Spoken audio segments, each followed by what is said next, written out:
Now, this is my opinion, so it doesn't necessarily mean that I'm right, but I'm right.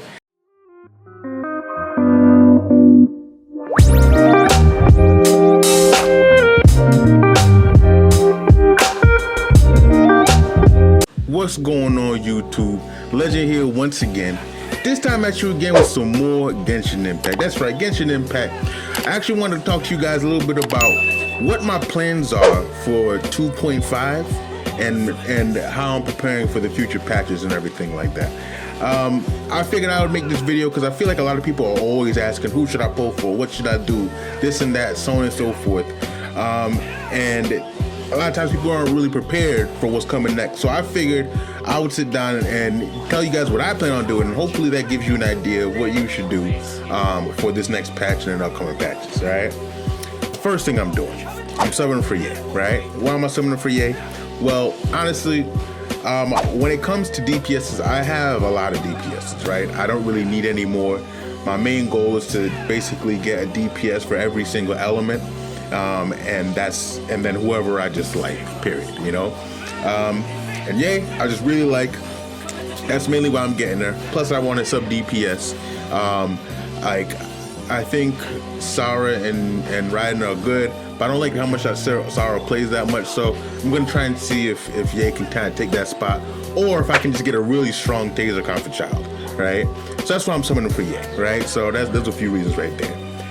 Now, also, when it comes to the next two banners, Raiden and KOKOMI, right? Raiden is, in my opinion, I think C2, C3 Raiden is the best character in the game. Now, this is my opinion, so it doesn't necessarily mean that I'm right, but I'm right. And she is the best unit in the game at C3, all right? And I am gonna summon for KOKOMI and skip a Raiden. Got him! Right? Why am I gonna do that? Well, one, because I have Raiden at C3, right? Now, a lot of times when there's a rerun for a character that I already have at certain constellations, I ask myself, do I want to C6 this character, right? And for Raiden, I don't really want to C6 her. I don't need to do that. It's not giving her any more power. Weapon refinements are just a little bit too expensive. You know, I'm a whale, but that's a little bit too much for me. But on the other hand, KOKOMI, as you can see on the team that I'm using right now, right here, is you can see that I have Mona instead of having a healer, right? The thing with KOKOMI, she applies Hydro a lot better than Mona can. Right now I have Mona with a prototype Amber to be like this copium healer for the team. But KOKOMI's gonna do it much better, right? KOKOMI's gonna do it much better. She's gonna apply Hydro better. She's gonna be a better user for the Tenacity of Millilith. She can also use Thrilling Tales. So she's going to supply more healing. Maybe she might not do as much damage amplification, but when everybody's more frozen, I'm not really too worried about it, honestly. So that's one of the reasons why I want to get KOKOMI, right? She just kind of solves that niche. Plus, I kind of like her character design and so on and so forth. So a lot of it is just enjoyment also. I skipped it the first time because I didn't think she was a good unit. My opinion of her hasn't changed that much, but I do see her usefulness. I do feel that MiHoYo kind of made her useful after her banner, which they like to do, I realize, but it is what it is, right?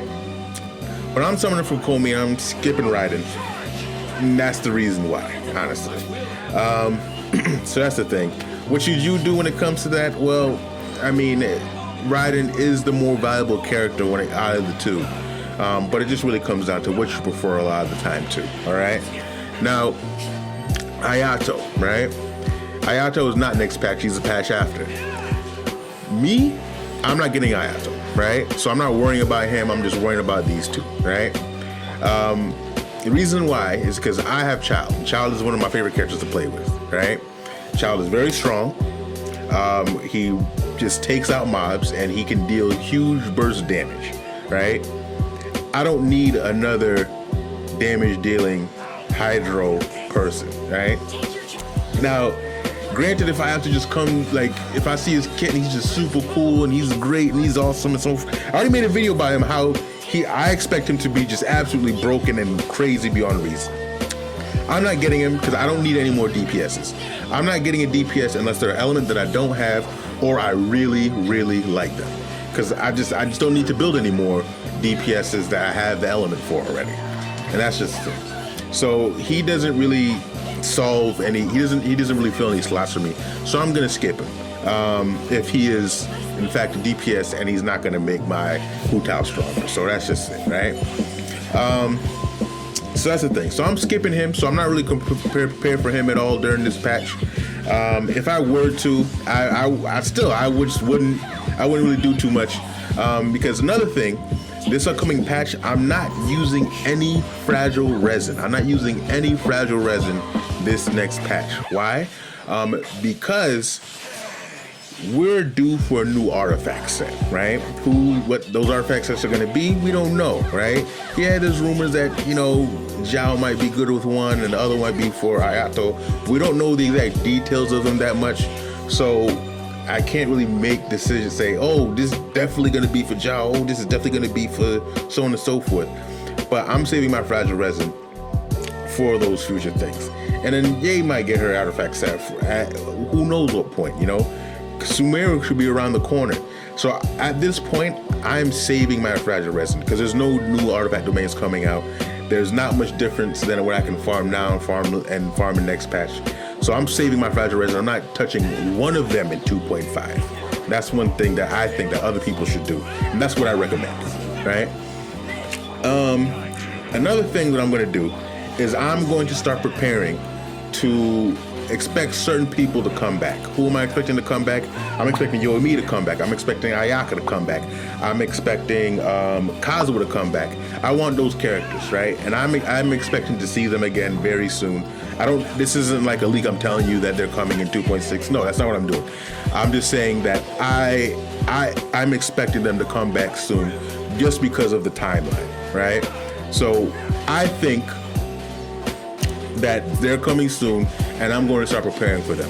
I mean, I already have the characters, so I don't, except for Yomi, I don't have Yomi, so I'm not exactly like farming for them per se, except for Yomi, but I'm expecting them to come and I'm making necessary preparations in order to be ready to summon for them in 2.6, right?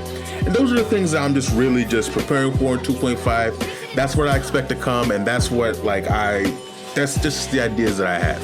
So if that helps you at all and kind of gives you an idea of what to look out for, if that gives you some good ideas, did you want Yomi, you waiting for Ayaka, you doing this and that or whatever, you know, you're wondering why you should get Ayato, hopefully that helps you out, right?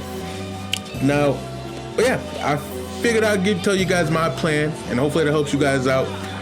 If it does help you out, if that does give you ideas, definitely let me know. Comment your thoughts down below. If you like content like this, you know, like the video, that helps me out, that lets me know that I'm doing the right thing. And subscribe to the channel for more content like this. And with that, I'll end it there. Legend out.